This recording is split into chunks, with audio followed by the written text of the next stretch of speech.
నియోజకవర్గంలో ఒక విచిత్రమైన సెంటిమెంట్ కొనసాగుతుంది. అది అదృష్టమో దురదృష్టమో కానీ ఆ సెగ్మెంట్లో ఎమ్మెల్యేగా ఏ పార్టీ అభ్యర్థి గెలుస్తారో ఆ పార్టీ రాష్ట్రంలో అధికారంలోకి రాదు. ఉమ్మడి రాష్ట్రంగా ఉన్నప్పటి నుంచి అదే సెంటిమెంట్ కొనసాగుతోంది. అక్కడ టీడీపీ నుంచి ఒక లీడర్ పొలిటికల్ ఎంట్రీ ఇచ్చిన నాటి నుంచి అదే జరుగుతోంది. గత 7 ఎన్నికలుగా అదే జరుగుతూ వస్తుంది. అలాగని అక్కడ వార్ వన్ సైడ్ ఉండదు. ఎప్పుడు హోరాహోరి పోరే జరుగుతుంది. ఆ లెక్కలతో ఈసారి అక్కడ గెలిచేది ఎవరన్నది అందరిలో ఆసక్తి రేపుతోంది. ఈసారైనా సదరు అభ్యర్థి సెంటిమెంట్ బ్రేక్ చేస్తారా? అసలింతకీ అంత చిత్రమైన సెంటిమెంట్ ఉన్న సెగ్మెంట్ ఏది?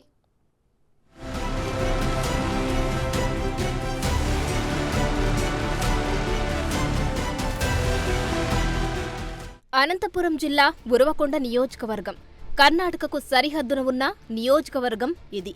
ఇప్పటి వరకు 13 సార్లు ఎన్నికలు జరిగాయి. 6 సార్లు టీడీపీ, 4 సార్లు కాంగ్రెస్, 2 సార్లు ఇండిపెండెంట్లు, ఒకసారి వైసీపీ విజయం సాధించాయి. బీసీ ఓటర్లు ఎక్కువగా ఉండే ఉరవకొండలో బోయా, ముస్లింలు, చేనేత ఓటర్లు కీలకంగా ఉంటారు. అయితే ఆయా వర్గాల అభ్యర్థులు అక్కడ పోటీ చేసింది తక్కువ. కమ్మ, రెడ్డి సామాజిక వర్గాల నేతలే అక్కడ కాలు దువ్వుతుంటారు. ఇక ఈసారి కూడా పాత ప్రత్యర్థులే మరోసారి 2 ప్రధాన పార్టీల తరపున బరిలో ఉన్నారు. టీడీపీ నుంచి sitting MLA Payyavula Keshav, YCP నుంచి చిరకాల ప్రత్యర్థి విశ్వేశ్వర్ రెడ్డి పోటీ చేశారు.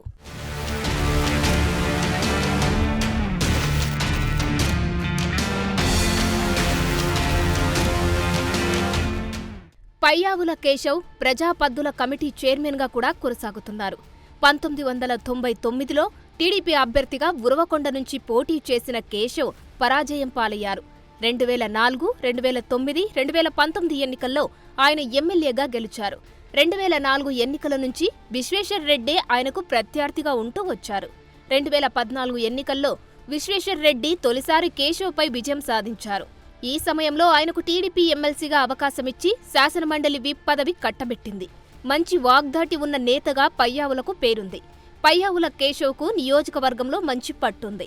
రాజకీయంగా ఆయన ఇక్కడ పటిష్టంగా ఉన్నారు. వ్యక్తిగతం పయ్యావుల కేశవ్కు ఉన్న బలంతో పాటు 2024 ఎన్నికల్లో జనసేన, టీడీపీ, బీజేపీ పొత్తులు ఉండడంతో ఇది మరింత లాభిస్తుందని అంతా అనుకుంటున్నారు. ఈ రోజు ఏం జరిగిందో మీకు తెలియదు. మీరు ఇంటికి వస్తే వైఎస్ఆర్ నాయకులు నిమ్మగల రైతులు తెగిపోయి రెచ్చగొట్టినారు. రోజంతా తిట్టుకోండి. నియోజకవర్గంలో ఉన్న నాయకులంతా నన్ను తిట్టండి, నాకు బాధలేదు. ఒక రోజు కాదు, ఒక యజ్ఞం పెడితే లివర్ ఏమైతుందో తెలియని పరిస్థితి. ఆసుపత్రి ఖర్చులు పెరిగి మనిషిగా రాజు అనేవాడు ఎట్లుండాలా అంటే మనసుతో రాజ్యం చేయాల. ఈయన కట్టితో బెదిరింపుతో రాజ్యం చేయాలనుకుంటున్నాడు. ఎక్కువ కాలం చెల్లుబాటు కాదు. అది ఆంధ్రప్రదేశ్ ఇప్పటికి 10 సార్లు చూపించింది. రేపు మళ్ళా సత్తా కూడా చూపించబోతున్నాం. దానికి మొదటి జెండా ఎత్తిన మీ అందరికీ కూడా హృదయపూర్వకంగా ధన్యవాదాలు తెలియజేసుకుంటూ మరొకసారి తెలుగుదేశం పార్టీ మీకు మద్దతుగా నిలబడుతుంది. రాబోయేటువంటి రోజుల్లో మా స్పష్టమైన విధానాన్ని కూడా విశ్వేశ్వర రెడ్డికి వేయాలని ఏడన్నా పొరపాటున ఆలోచన చేస్తే వాళ్ళకి చెప్పండి, మనమే కాదు తినే అన్నంలోకి మన్నేసుకున్నట్లయితే అది విశ్వేశ్వర రెడ్డి కోటేస్తే అని చెప్తూ. వైసీపీ నుంచి మాజీ ఎమ్మెల్యే విశ్వేశ్వర్ రెడ్డి మరోసారి తన చిరకాల ప్రత్యర్థితో తలపడ్డారు. ఆయన కూడా స్థానికంగా పలుకుబడి ఉన్న బలమైన నాయకుడే. సౌమ్యుడిగా పేరుంది. అయితే వైసీపీలో వర్గపోరు కొనసాగుతుంది. ఎమ్మెల్సీ శివరాం రెడ్డికి మాజీ ఎమ్మెల్యేకు పొసగడం లేదు. ఎమ్మెల్సీ శివరాం వైసీపీలో ఉన్నప్పటికీ విశ్వేశ్వర్ రెడ్డి గెలుపు కోసం పనిచేయలేదన్న టాక్ నడుస్తోంది. గతంలో విశ్వేశ్వర్ రెడ్డి 2 సార్లు ఓడిపోయారు, ఒకసారి గెలిచారు.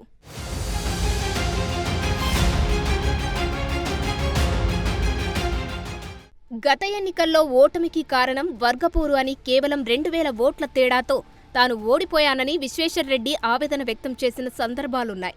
ఇక విశ్వేశ్వర్ రెడ్డికి తన సొంత కుటుంబంలో కూడా విభేదాలు పొడచూపాయి. వైసీపీ రాష్ట్ర నాయకులు పెద్దిరెడ్డి రామచంద్రారెడ్డి సమక్షంలోనే విశ్వేశ్వర్ రెడ్డిపై ఆయన తమ్ముడు భూ కబ్జా, అవినీతి ఆరోపణలు చేశాడు. ఇవి అప్పట్లో సంచలనంగా మారాయి. దాంతో విశ్వేశ్వర్ రెడ్డి తమ్ముడు మధుసూదన్ రెడ్డిని వైసీపీ నుంచి సస్పెండ్ చేశారు. దాంతో మధుసూదన్ రెడ్డి కాంగ్రెస్ పార్టీలో చేరి ఉరవకొండ కాంగ్రెస్ పార్టీ అభ్యర్థిగా బరిలో నిలిచారు. ఇదే ప్రధాన పార్టీ ప్రత్యర్థి పయ్యావుల కేశవ్కు బలంగా మారుతుందన్న అభిప్రాయం వ్యక్తమవుతోంది.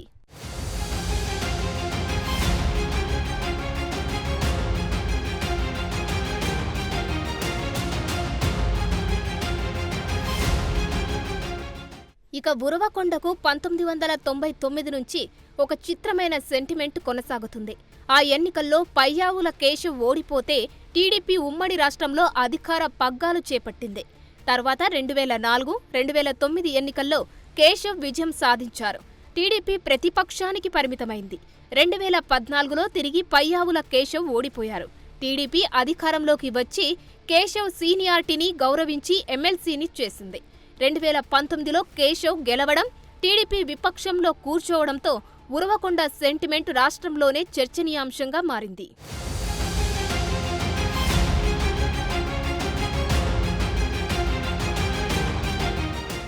2004లో పొలిటికల్ ఎంట్రీ ఇచ్చిన కొండా విశ్వేశ్వర్రెడ్డి విషయంలోనూ అదే జరుగుతూ వచ్చింది. ఈసారి వారిద్దరిలో ఒకరు గెలుస్తారు. వారి పార్టీ అధికారంలోకి వస్తే ఇద్దరికీ మినిస్టర్ ఛాన్స్ ఖాయమే అంటున్నారు. అయితే ఈసారి విశ్వేశ్వర్రెడ్డికి పయ్యావులతో పాటు సొంత తమ్ముడు కూడా గండంగా మారారు. మరి ఈసారి వారిద్దరిలో ఎవరు ఉరవకొండ సెంటిమెంటును బ్రేక్ చేసి క్యాబినెట్ బెర్త్ దక్కించుకుంటారో చూడాలి.